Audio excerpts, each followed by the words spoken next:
Hi Nathan, this is just a little video to keep you going, and I'll have a few tasks for you as you're going. Right, so the session you missed on Monday was all about how income and wealth affects an economy. What I'd like to do now is, the little do now there is just think about your definitions of what income and wealth are. I'm going to give you about 20 seconds and then the video is going to carry on, and I'd like you to think about it from there. Go.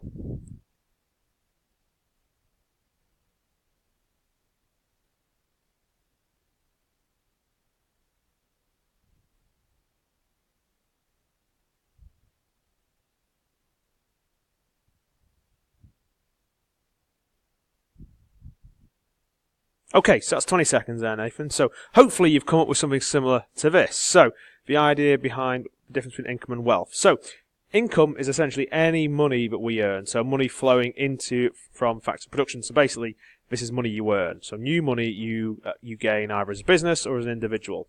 So money from wages and salaries, money from receiving benefits, tax credits, working tax credits, all those kind of things, such as your state pension as well. Profits that businesses earn, so this is money flowing in, and dividends distributed to shareholders. So the dividends are actually the income for the shareholders because it's money they're earning. Then we have rental income, so if you own a house and you rent it to somebody, that's income for you. And also interest paid. So if you have any savings in a bank and you earn money from this, then and then the interest itself is what you are earning, so it's part of your income. Now, wealth is a bit different. Wealth is like a stock concept. The idea is that you own something which has value.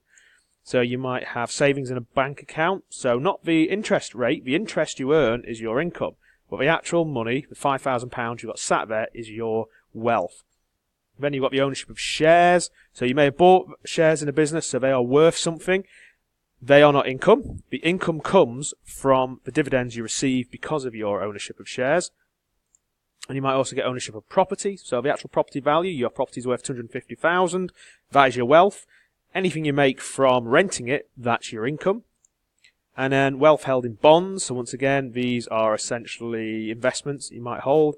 And wealth held in occupational pension schemes. So money in a private pension or life assurance, anything like that, which has a value and is going to pay out at some point in your life. So that's the difference between income and wealth. Income is new money generated. Wealth is existing value of something you already have. Now what I'd like to do is, first off, I want you to have a go at reading this BBC article and then have a go at answering these three questions. So which groups are affected most by poverty? What is persistent poverty? And what are the main focuses for combating poverty?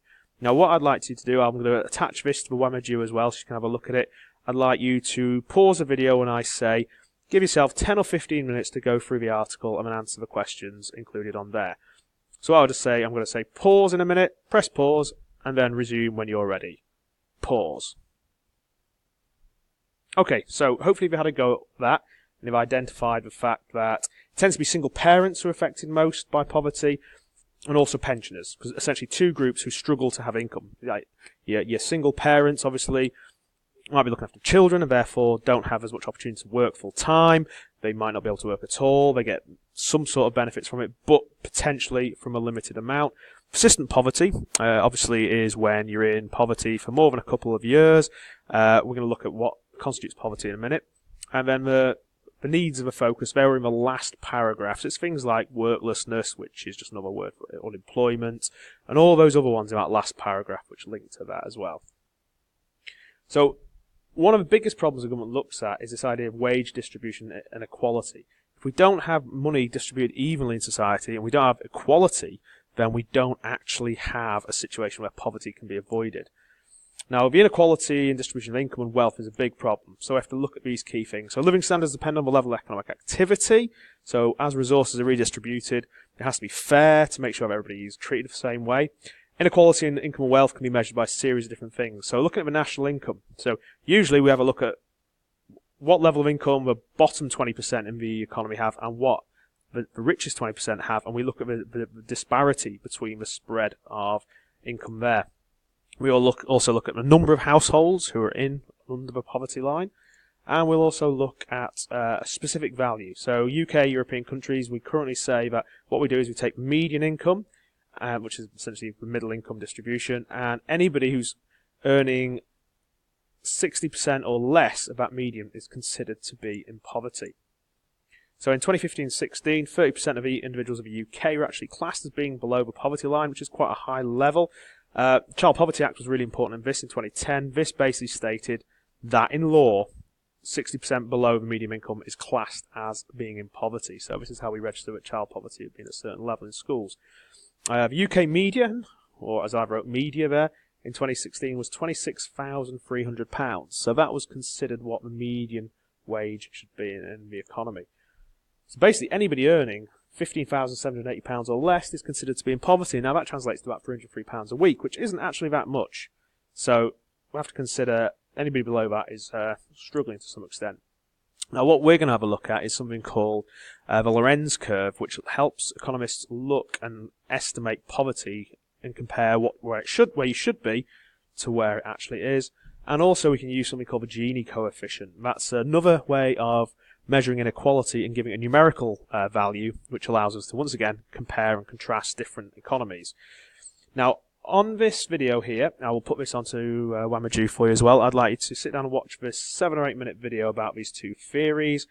Don't make any notes. I'd just like you to watch it, because after that I'll see I've made some abbreviated notes to help you understand what it is. So what I would recommend now is pause the video and then watch this YouTube clip. Okay, press pause and then renew it when you're ready. Speak to you soon. Okay, so you've paused it, you've watched the video, you've looked at how the Lorenz curve and the Gini coefficient operate. As it said in the video, the Lorenz curve is simply a graphical representation of income. Along with on the axes here, we always have the cumulative share of income, so income added up 0 to 100%, so basically topping up everybody within that group. Then along the bottom we have cumulative share of population, so that's the number of people. We have this line of perfect equality. The closer we are to this line, the more equal we are in society. And the Lorenz curve is shown by this curve, which actually maps out where wage distribution actually is. The bigger the gap, the bigger the level of inequality. So what we see here is this line represents that at this level of population, this is how much of actual income this level of population has compared to where it should. So essentially this gap represents the level of inequality within this society. Now this is great because you can use it in an examination to talk about what will happen if the government brings in a certain policy to reduce inequality. You can then show how it's unequal here. Then you can add another line to show how it's shrinking inequality, and we can talk about how the gap is getting smaller and smaller and therefore becoming more and more equal. Now, as the video said, the Gini coefficient is another way of doing this. It uses the Lorenz curve. It allows you to put a statistical value to inequality so we can compare different countries, regions, etc., just depending on how we want to do it. So what we see here is we have, once again, the same graph, we see the same Lorenz curve, and we basically have to work out a value. So to do that, we look at section A, which is the inequality, and then we look at section B, this section here, of where we should be. So what we do is take section A, we work out what the value of section A is between these 2 points, and we work out what the value of section B is, which is essentially this section here, and then we add A and B together, excuse me, and we divided A divided by B, which will give us a value between 0 and 1. The closer it is to 0, the more equal the society is.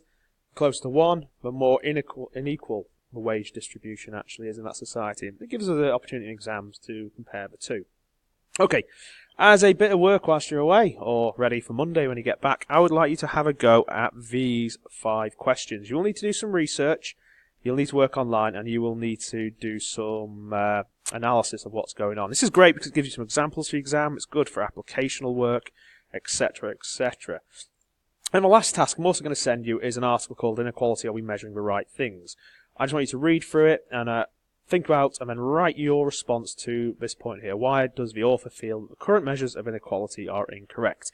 This is basically asking you to look at this author, and they have come up with some ideas about why what we currently look at to measure inequality are actually inefficient and not the right way of doing it these days. And all I want you to do is identify what these new measures are, why the old measures aren't the best way to do it, and then get into your head that we can use all these different systems to try and get equality sorted out. Okay, so I will send this all out to you on Wamaju, and I hope you have fun doing it. See you soon. Bye.